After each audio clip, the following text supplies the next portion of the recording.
fans, Earl at thelogbook.com, back here with a machine that we really don't play very much because it really doesn't have very much of a software library. It is Mattel's Aquarius home computer from 1982.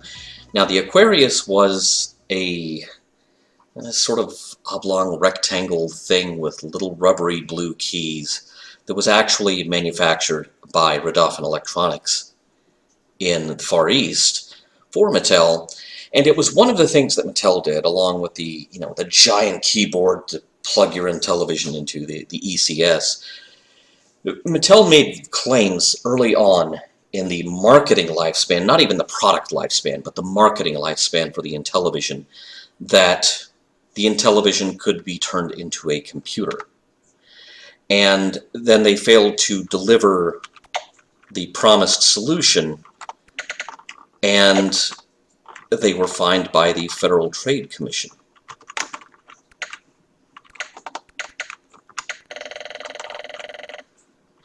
Trying to remember the key. There's two key clusters that you use to play this. It's kind of like Robotron in that you have your fire control is independent of the movement of your character. You don't just point and shoot. Come on, robot. This is the Aquarius version of Night Stalker, which Mattel Electronics had already originated on the Intellivision. And while it seems like it might have a slightly better graphical resolution than the Intellivision edition of the game, the gameplay just isn't. You know, the Intellivision commercials used to say, once you compare, you'll know. Well, I know that this was not as good as the Intellivision version, because I have compared. Thank you very much. I owned an Aquarius for a while. Oh! And I wasn't that impressed. And I forget who it was. It may have been Steve W. from the logbook.com forums who finally bought the thing off of me, and I let it go for less than I originally paid for it, because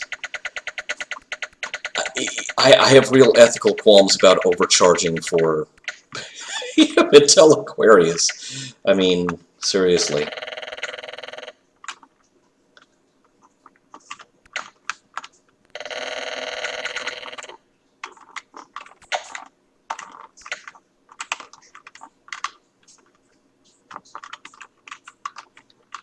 Oh, it got me.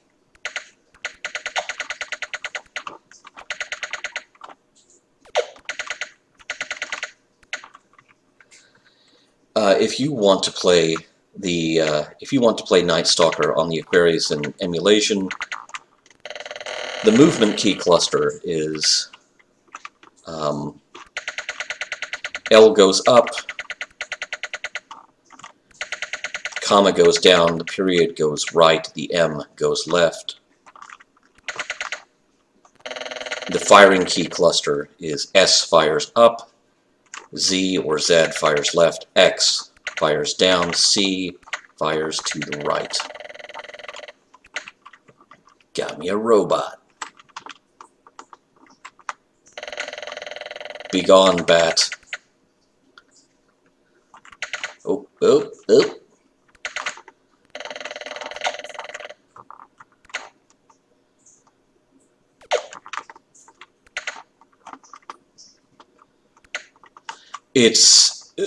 The Aquarius keys were so infamously squishy and non-responsive that I am playing a much better game of Aquarius Night Stalker in emulation on a PC than I ever could on an actual Aquarius. I don't think I ever played this reasonably successful a game of Aquarius Night Stalker on the original hardware before. Death to robots. I said death to robots. Do not make me repeat myself, robots. Death also to bats. The bats aren't as dangerous as robots.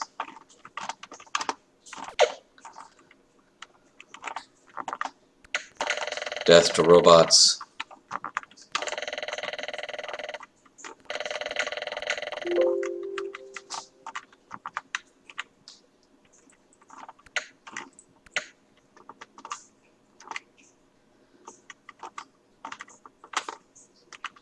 So it's kind of funny with decent controls. This isn't a terrible game of Night Stalker. I'd say it's probably on a par with maybe the Apple II version of Night Stalker, which we have played before on Phosphor Dot Fossils. Go to our page and search for videos with Night Stalker in the title. We've played several versions of Night Stalker before, but it doesn't even look as good as the Apple II version. Considering the Apple II's high-res graphics palette was something like 6 colors, and not all of which could be on the screen at the same time. Death to robots.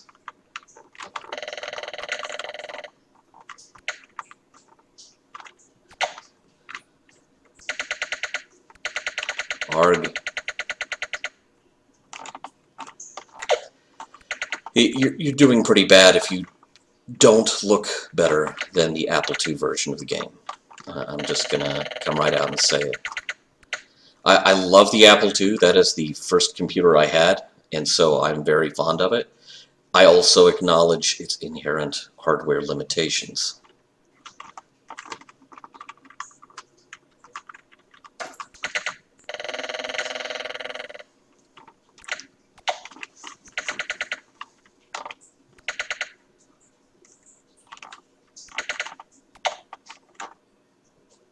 Ow. Okay, hey, get away from the cage, dude. That's not even cricket. I know, it's Night Stalker.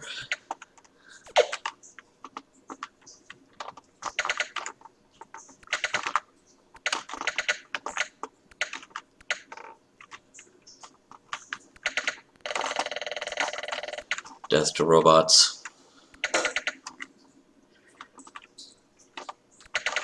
If nothing else, this just makes me really look forward all the more to the Amico version of Night Stalker. Playing bad Night Stalker reminds me that the game is still a really good, solid game design, and that I want to play a better version of it as soon as possible.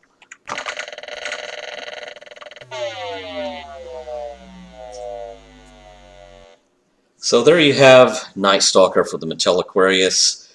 A machine so underpowered that its own programmers called it the system for the 70s, even though it came out in 1982.